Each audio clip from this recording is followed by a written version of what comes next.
এখন বাজে ঘড়ির কাঁটার ঠিক 4:05, আর আমরা এখন একটা অনির্দিষ্ট গন্তব্যের দিকে এগিয়ে চলছি।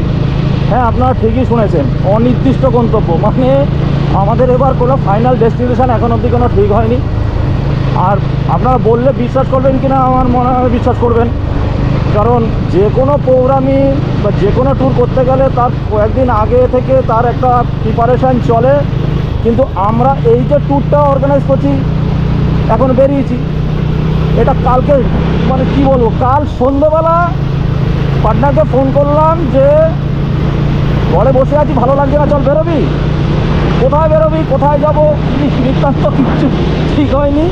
তো ও আমাকে জিজ্ঞাসা করলো, আমার পার্টনার মানে আমার রঞ্জিত যে আমার সঙ্গে এখন আছে, তা কোথায় যাবে। আমি বললাম চল আগে শিলিগুড়ি অবধি যাই, তারপরে গিয়ে ঠিক করব কোথায় যাব।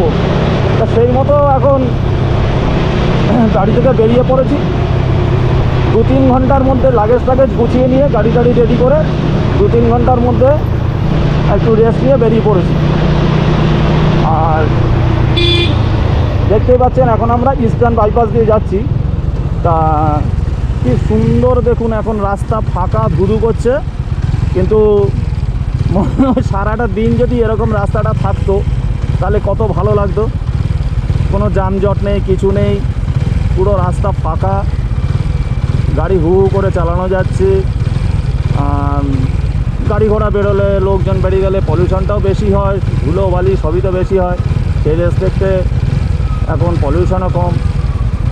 ভোরবেলা এই গাড়ি চালিয়ে এখন সব ঘুমাচ্ছে, চারিদিকে সব ঘুমাচ্ছে, আর আমরা দুজনে গাড়ি নিয়ে বেরিয়ে পড়ি। আচ্ছা বন্ধুরা, আমরা এরপরে আবার যেখানে দাঁড়াবো সেখানে আবার আপনাদের সঙ্গে যোগাযোগ করব। তাহলে এখন রাখি। হ্যাঁ,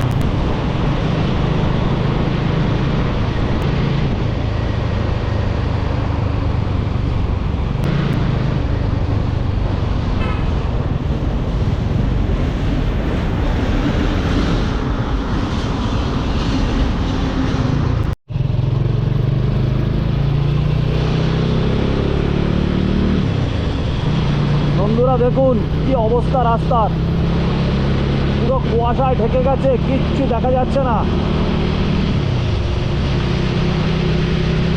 আর খুব সাবধানে গাড়ি চালাচ্ছি, গাড়ি সেরকম একটা স্পিডও চালাতে পারছি না, পুরো রাস্তা কুয়াশায় ঢাকা। সামনের গাড়ির লাইটগুলো যেন আবছা আবছা দেখাচ্ছে।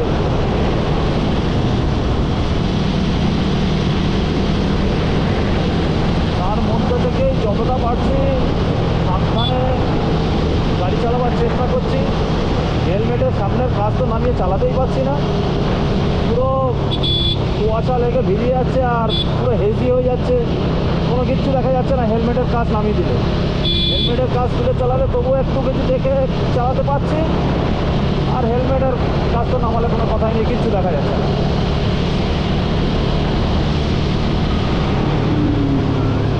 GoPro stop recording.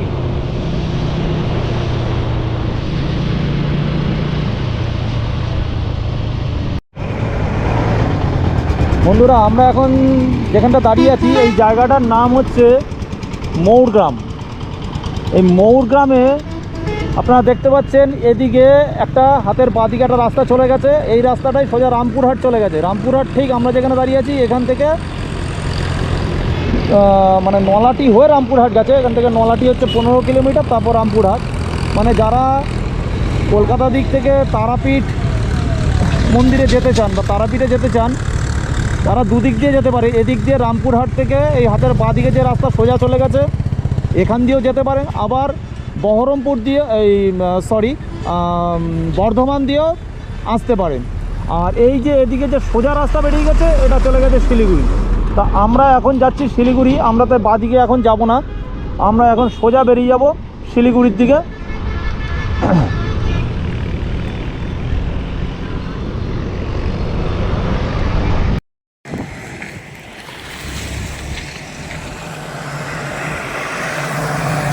বন্ধুরা, আমরা এখন ফারাক্কা থেকে 33 কিলোমিটার পেছনে আছি, মানে এখান থেকে 33 কিলোমিটার ফারাক্কা।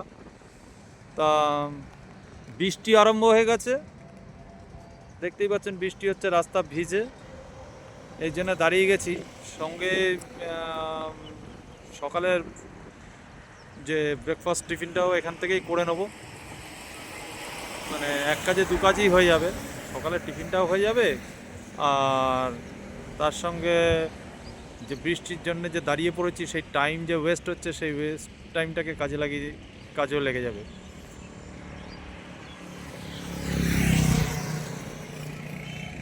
তো এতক্ষণ অবধি যেরমভাবে আসছিলাম এখন আর সেইভাবে অতটা এইভাবে গাড়ি চালাতে পারবো না, একটু ধরে গাড়ি চালাতে হবে, কারণ রাস্তা পুরো ভিজে গেছে বৃষ্টির জন্যে, একটু সাবধানে চালাতে হবে। 6:52 আর আমাদের প্রথম দিনের ডেস্টিনেশন ছিল শিলিগুড়ি।